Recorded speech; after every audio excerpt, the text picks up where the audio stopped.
Hey YouTube, Webbers5 here, coming out today with a deck profile from my friend Hesham with his new Adventurer Rankings that topped our locals.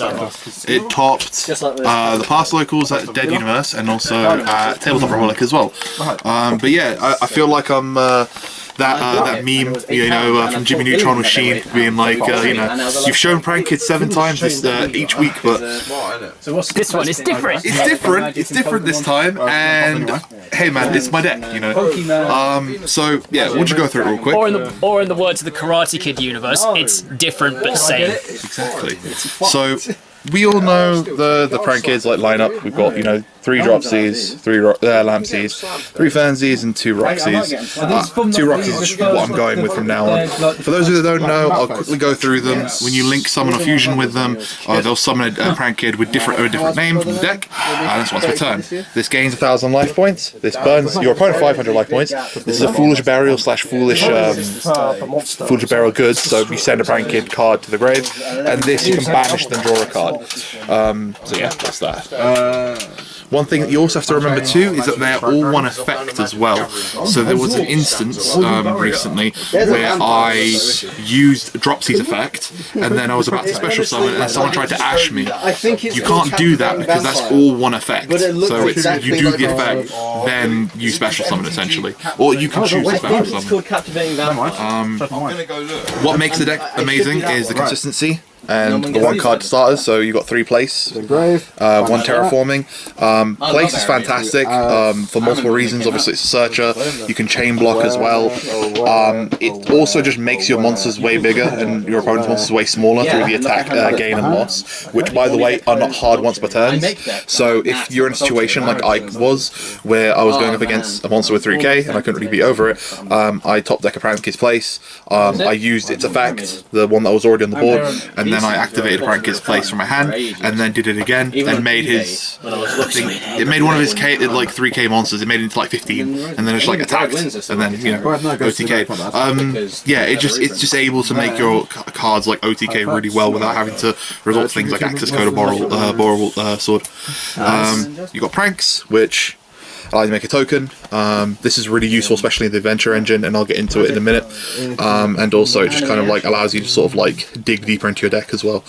I'm now running 2 Pandemonium. The reason is because Pandemonium is kind of a brick, because it requires you to have multiple Prank Kids in your hand. You're also searching it as well with Doodle Doo, so you're never really in a situation where... Wait, so if it's a brick, why are you running 2 of it? Because it's good to have sometimes, but not all the time. It's still fantastic to have, but it's just, it requires you to have multiple Prank Kids in hand. And I reduced it so I can, run other cards as well in there. So I thought, you know what, I can cut down to 2. I think it's fine. So hand traps, I think these are the best hand traps right now. I'd probably change it depending if I'm going to a regional or something, but I'll explain in a second. So we've got 3 Ghosts over in Snow Rabbit. Amazing against the Adventure Engine. Your opponent activates Fateful Adventure, just pop there Fateful Adventure, and it kind of shuts that down. It's just good just in general. It's also on field as well, which I recently found out, which is quite nice. Found out Ogres from field. Yeah, I didn't realise you could do it on field. It's kind of funny. I know, I'm terrible.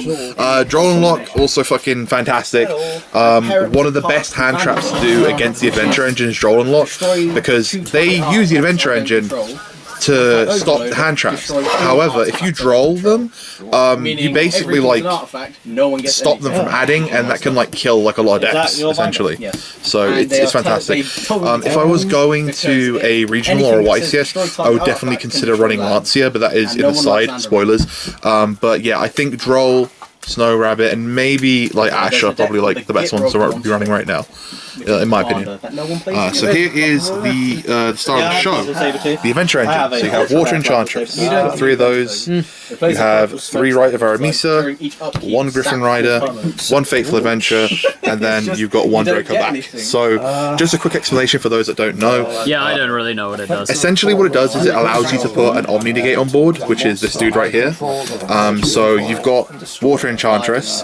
I just need to read this thing while you're explaining. So Water Enchantress essentially you banish it from the grave or from your hand to add a Rite of Arameesa. Rite of Arameesa allows you to get a Brave token. which also allows you to activate Fateful Adventure on board. Once you do that, then you can add a card that lists Adventure Token on it, which is Griffin Rider. Griffin Rider, you can special summon it when you have no monsters on board, or if you have Adventure Token in it on board. So the way it kind of works is, and I'll quickly go through it just sort of like as a little tutorial. So let's say you have a Enchantress in hand. You activate Enchantress, banish Enchantress, or you can do it from the grave. You then add Rite of Aramisa. Activate Rite of Aramisa, get yourself a token. There's not an official adventure token yet, is there? Not yet, no, not to my knowledge. What's the current token in the current OTS? If there is one. I think it's... Some of them don't make sense. It's Ogdodic, that's the one that's coming out. Why the hell do we have that one? No idea. Still no Mehmet token. So you activate Fateful from the deck. So now what you can do is you can activate the Fateful Adventure effect, adding a Griffin Rider to hand. You have to discard with the effect of Fateful after you've added. What most people like doing is they like discarding Draco back because you can then later add Draco back from the effect of Fateful Adventure. Because Fateful Adventure reads at the end, if you normal or special summon, you can take one equipped monster adventure from your deck and either add it or equip it. So essentially how it works is that you're not playing it. Yes, but oh, they are not. No. I'm sorry. I'm getting that wrong. Cut that bit out. I'm not cutting anything out. This is too funny. I'm just making mistakes left and right. Sorry.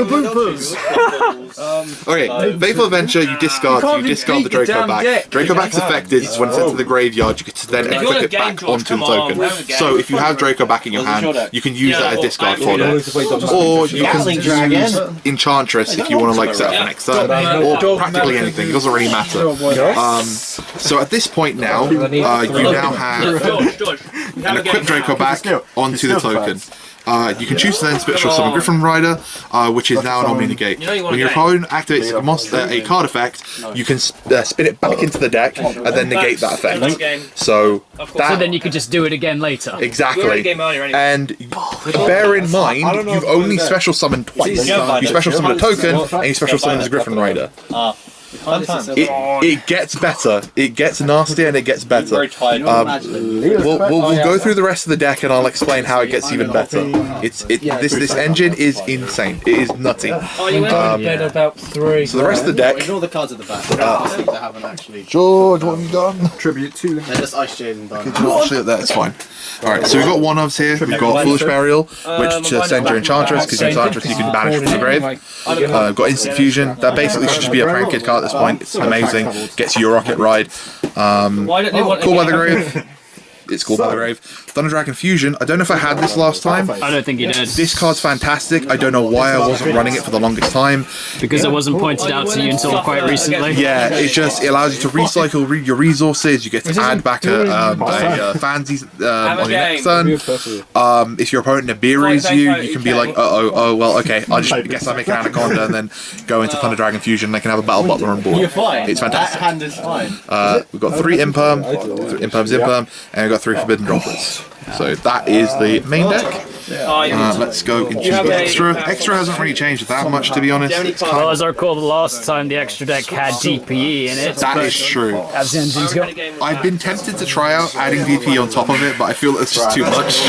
And like, I don't know. I'll have to have a think about it. Cool. So you got Meow Meow, And I have 3 Doodle, 1 Bow Wow, 1 Rocket, 1 Weather Washer, 2 Battle Butler. I got Rip Roaring Roaster. I mean, it's good for back row. I don't really go into it that often, but it's pretty good for just getting rid of back row.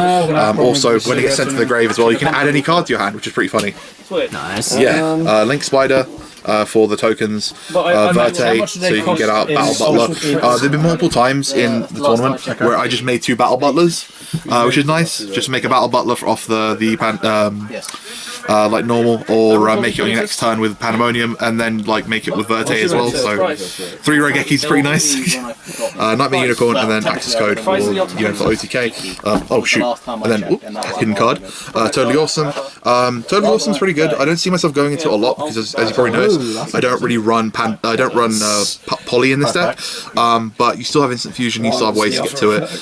It's just still like a generic really good like Omni Negate. We'll quickly go into the side deck, and then I will start explaining what some of the reasons why the Adventure Engine is busted in this deck.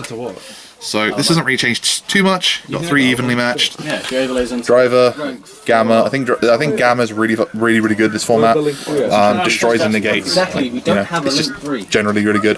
Cosmic, I would consider possibly maining it if I start going back to regionals and YCSs. Just really good against Scythe. Any form back row really. Nibiru, and then Artifact Lancia. I would also consider maybe maining this as well. Hits Brave, hits Flunder, hits VW. Hits like a lot of like really good decks that are currently going in the meta. Right, let's just do a little tutorial about the Adventure Engine in Prankits. So, if you're doing a tutorial, I may just make it quick because my battery's about to okay, I'll try and be quick. Alright, so let's say hypothetically speaking. Unless you want to just stop the profile here, I can change the battery and then I can do it. Yeah, that's fine. We'll meet you for the next part then for the tutorial. Okay, guys, apologies that I'm having to cut this short, but my battery is about to cut out. But yeah, we'll go to combo tutorial. Thanks so much for watching, guys. Comment down below what you thought about it, and I'll see you next.